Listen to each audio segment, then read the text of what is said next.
할렐루야. 오늘 우리의 속회를 통해 하나님이 예비하신 놀라운 은혜와 평강이 함께 하시기를 간절히 바랍니다. 함께 기도하시겠습니다. 사랑이 많으신 하나님, 주의 거룩하신 은혜와 은총으로 저희들의 모든 삶을 인도하시며 맡겨주신 사명 온전히 감당케 해주심을 감사합니다. 오늘 우리를 속회의 지도자로 부르셨사오니 하나님의 영광과 하나님의 능력을 위해 쓰임받게 하시고 맡겨주신 귀한 속회가 더욱더 부흥하고 풍성한 사랑의 열매를 맺으며 나아가는 축복의 공동체가 될 수 있도록 인도하여 주시옵소서. 함께 마음을 모아 기도할 때에 성령의 충만함을 경험케 하시고 그리스도의 십자가의 사랑과 능력을 전하는 축복의 통로 되게 하여 주시옵소서. 주님 사랑 감사드리옵고 모든 말씀 예수님의 이름으로 기도하옵나이다. 아멘. 오늘 우리에게 주신 하나님의 말씀은 오바댜 1장입니다. 오바댜 1장 1절로 21절 말씀, 구약성경 1285면에 있습니다. 구약성경 1285면 오바댜 1장 1절로 21절입니다. 다 찾으셨으면 1절로 4절 말씀 함께 읽도록 하겠습니다. 오바댜의 묵시라. 주 여호와께서 에돔에 대하여 이와 같이 말씀하시니라. 우리가 여호와께로 말미암아 소식을 들었나니 곧 사자가 나라들 가운데 보내심을 받고 이르기를 너희는 일어날지어다. 우리가 일어나서 그와 싸우자 하는 것이니라. 보라, 내가 너를 나라들 가운데 매우 작게 하였으므로 네가 크게 멸시를 받느니라. 너희의 마음의 교만이 너를 속였도다. 바위 틈에 거주하며 높은 곳에 사는 자여, 내가 마음에 이르기를 누가 능히 나를 땅에 끌어내리겠느냐 하니 내가 독수리처럼 높이 오르며 별 사이에 깃들일지라도 내가 거기에서 너를 끌어내리리라. 여호와의 말씀이니라. 아멘. 오늘 속회공과는 10과입니다. 주 여호와께서 에돔에 대하여 이와 같이 말씀하시니라. 우리가 살펴보고 있는 이 오바댜의 말씀은요, 구약성경에서는 가장 짧은 한 장의 말씀으로 구성이 되어 있습니다. 우리가 선지서의 말씀을 대선지서와 소선지서로 나누게 되어지는데 이사야나 예레미야, 다니엘 이런 말씀들은요, 그 분량이 많이 있기 때문에 대선지서 이렇게 불렀고요.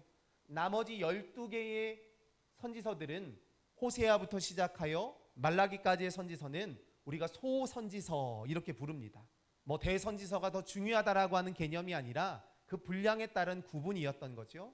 그 소선지서의 내용 가운데서도 가장 짧은 책이 바로 오바댜의 말씀이다라는 것입니다.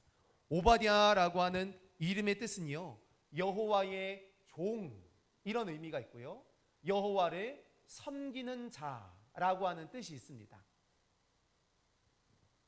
그 이외에 다른 구체적인 정보들이 나와 있지 않기 때문에 오바댜의 가정 환경이나 아니면 어떤 신앙적인 배경을 가지고 있는지는 제대로 알 수 없지만 하나님의 특별한 사명을 감당하는 귀한 자리에 있었다라는 거죠.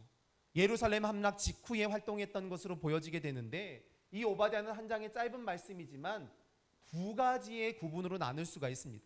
1절에서 14절까지는요 하나님이 보여주시는 심판에 대한 이야기죠. 그리고 15절에서 21절까지는 이스라엘의 회복에 대한 말씀을 들려주고 계십니다.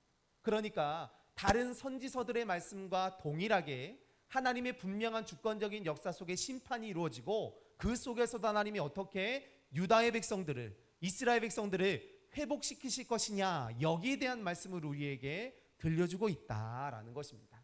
그래서 오늘 1장 1절 말씀 가운데 보면요, 오바댜의 묵시다 이렇게 시작을 하게 되죠.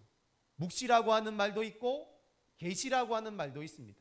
이 묵시와 계시라고 하는 말은 사실은 헬라어로는 아포칼립시스라고 하는 동일한 단어를 사용하고 있는데요, 계시라고 하는 말 속에는요 하나님의 창조의 주권과 그 영역에 대한 아주 예언적인 말씀을 담고 있다라는 것입니다. 그런데 묵시라고 하는 부분은요, 그 중에서도 특별히 하나님의 심판에 대한 내용이, 하나님의 심판의 역사들을 기록하고 있는 예언의 말씀이라는 거죠. 그냥 마치 부분집합처럼 이런 형태의 말씀들이 유지되어지는 것을 볼 수가 있는데, 이 짧은 한 장의 말씀에서 오바댜가 하나님께서 집중하시는 나라가 어디인가 하면요, 묵시의 말씀이 어디인가 하면요 바로 에돔입니다. 에돔은 우리가 잘 아는 것처럼 구약에 여러 차례 등장하는 이름이기도 하지요. 바로 에서의 후손으로 생각되어지는 그런 인물들을 가리키는 것입니다. 창세기 36장 말씀 가운데 보면 야곱의 형으로 소개되어지는 에서, 야곱이 이스라엘의 조상이라고 한다면 에서는 에돔의 조상이 되어지는 거죠. 그러니까 에서의 별명인 에돔은 히브리 말로는 붉다, 붉은 이런 의미를 가지고 있습니다. 에서는 나중에 가나안 땅에 정착하게 되면서 그 민족이었던 헷 족속이나 히위 족속의 여인들과 결혼을 하게 되어지고요. 그의 후손들은 그야말로 이방 민족과 함께 아주 혼합된 문화를 만들어낼 수밖에 없었다라는 것입니다. 그런 혼합된 문화 속에서 살아갔던 에돔 족속이었기 때문에 하나님의 백성인 이스라엘과는 너무 다른 삶의 양상을, 신앙의 양태를 보이게 되었다라는 것입니다. 그런 내용들이 나와 있는데요. 단순히 신앙의 양태만은 다른 것이 아니라 그들은 어찌보면 철저한 원수처럼 지내게 되었다라는 것. 역사적인 이야기들 우리가 잘 알고 있지만 영적인 부분에서도 그들은 하나 될 수 없는 그런 민족이 돼버리고 말았다라는 것입니다. 그러면 이 에돔에게 주시는 하나님의 특별한 예언의 말씀이 무엇인가? 오늘 말씀을 통해 살펴보면서 기도의 제목을 삼고자 합니다. 첫째로 함께 있습니다. 누가 나를 끌어내리겠느냐라고 하는 교만입니다. 에돔 사람들이 가지고 있었던, 에서의 후손인 에돔 사람들이 가지고 있었던 하나의 중요한 특징이 무엇이었는가 하면요, 바로 교만함이다라는 것입니다. 교만은 하나님 없이도 내 마음대로 살 수 있다라고 하는 생각인 거죠. 그와 반대로 겸손이라고 하는 것은 하나님이 안 계시면, 겸손이라고 하는 것은 하나님이 아니면 안 된다라고 하는 굳은 마음을 의미한다라는 것입니다. 오늘 본문 이 속죄공과 73페이지에 보니까요, 왜 에돔이 교만할 수밖에 없었느냐, 여기에 대한 이야기가 나오는데 3절 말씀에 이 에돔 사람들이 거주하는 지역적인 특성 때문이었습니다. 바위와 높은 곳에 거주한다라고 이야기했죠. 안전함과 든든함을 상징했고요. 바위 틈에 거주한다라고 하는 것은 잘 숨어 있다라는 것이죠. 드러나지 않는다라는 것입니다. 그러니까 에돔 족속이 거주했던 이 세일이라고 하는 것은 해발 고도가 1700m에 이를 정도로 높은 지역이었기 때문에 고산지대였고 또 돌이나 동굴이나 바위, 높은 곳이었기 때문에 다른 사람들이 접근하기에 쉽지 않았다. 어찌 보면 천혜의 요새와도 같은 그런 장소였다라는 것입니다. 그러니까 이 에돔 사람들이 어떤 마음을 가졌겠습니까? 아무도 우리를 쳐들어올 수 없어. 우리는 이곳에서 특별한 보호구역이야. 우리의 특별한 보호구역이야. 이렇게 생각을 했다라는 거죠. 이런 교만함과 안일함 때문에 결국에는 하나님의 심판을, 또 다른 악을 저지르게 되어지는데요. 에돔의 교만은 한 백성이었던, 한 민족이었던, 형제의 나라였던 이스라엘을 괴롭히는 것으로 나타나게 되었다라는 것입니다. 그래서 오늘 4절 말씀 가운데 보니까요, 이스라엘을 괴롭히는 에돔 족속에 대해서 하나님이 분명하게 말씀하시죠. 네가 독수리처럼 높이 오르며 별 사이에 깃들인다 할지라도 내가 거기에서 너를 끌어내릴 것이다. 세상이 끌어내리지 못하면 내가 너를 끌어낼 것이다. 이렇게 말씀하셨다라는 것입니다. 다른 나라들로부터 안전하다 할지라도 마음 놓지 말아라. 언제든지 하나님이 마음만 먹으시면 너희를 쉽게 끌어내릴 수 있다라고 말씀하시는 거죠. 우리가 죄악 가운데 있으면서도 스스로의 높음이나 강함을 자랑할 것이 아니라 우리의 연약함, 하나님 없는 인생은 결국에는 끝날 수밖에 없는 연약한 존재라는 사실을 깨닫고 주님을 바라보며 겸손과 정결함으로 나아가야 할 줄로 믿습니다. 두 번째로 에돔의 모습은요, 신의를 저버리게 되었다라는 것입니다.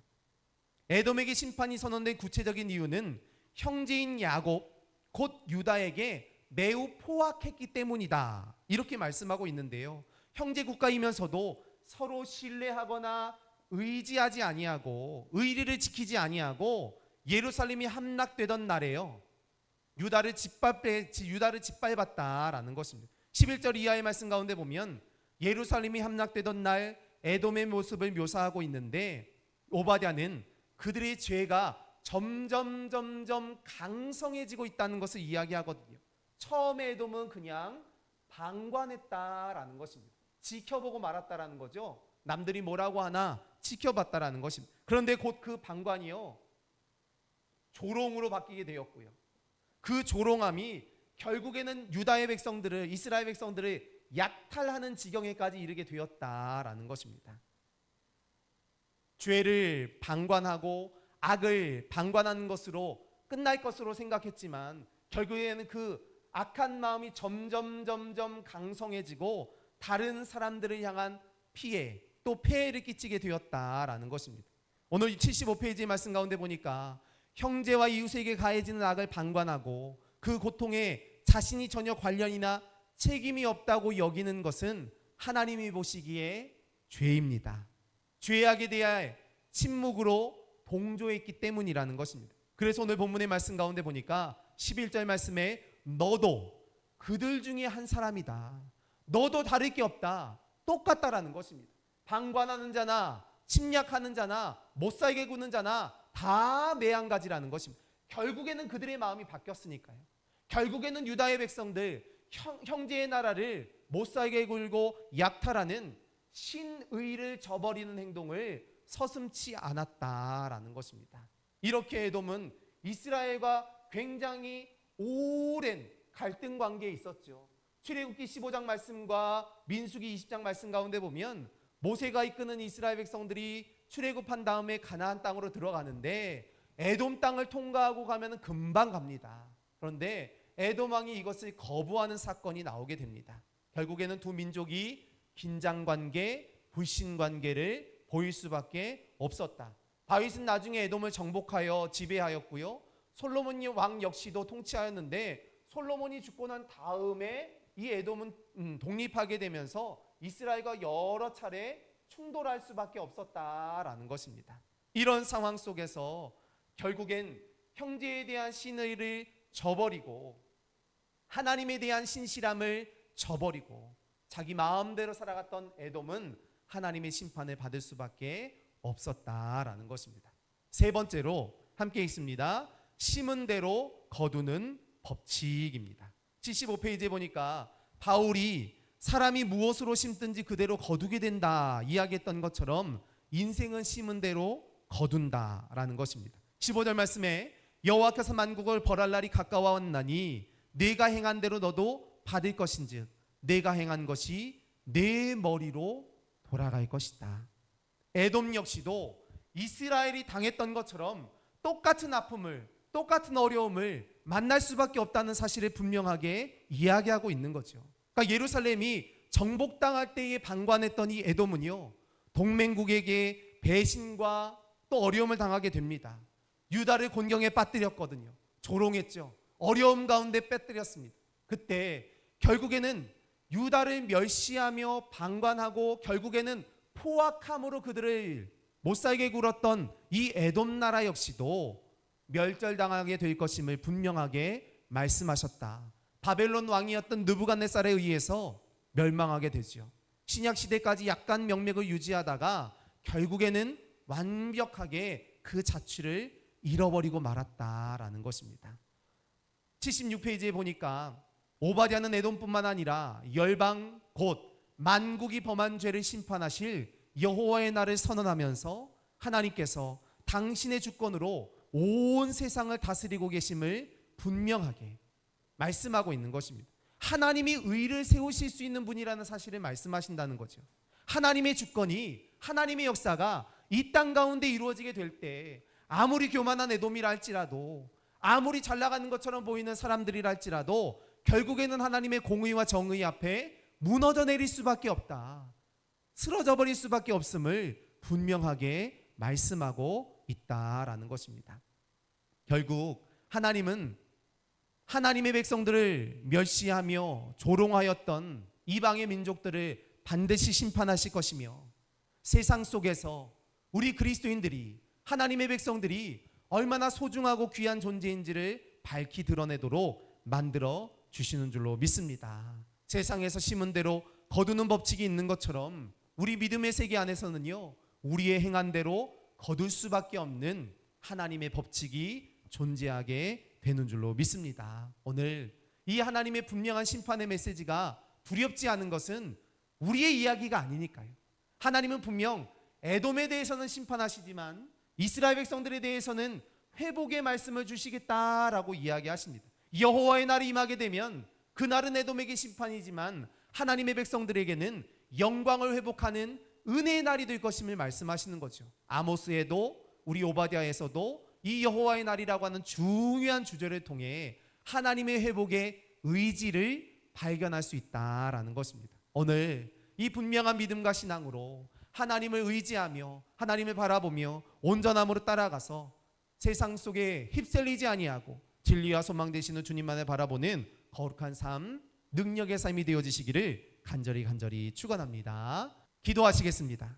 우리를 창조하신 하나님, 내가 나된 것은 모두 하나님의 은혜임을 고백합니다. 하나님의 은혜 가운데 여기까지 왔으니 저희 연약함을 받아 주시옵소서. 우리가 때로는 우리가 가진 것들로 인하여 하나님을 잊을 때가 있습니다. 이런 우리의 교만함을 용서하여 주시고 이제 우리가 땅의 것을 바라며 심는 인생이 아닌 하늘의 것을 구하며 사는 거룩한 인생이 될 수 있도록 인도하여 주시옵소서. 우리의 모든 삶의 주권이 오직 주님께 있음을 깨닫고 주님을 신뢰함으로 정결한 마음과 겸손한 믿음으로 끝까지 주님 앞에 나아가는 거룩한 심령들이 될 수 있도록 인도하여 주시옵소서. 모든 말씀 예수님의 이름으로 기도하옵나이다. 아멘.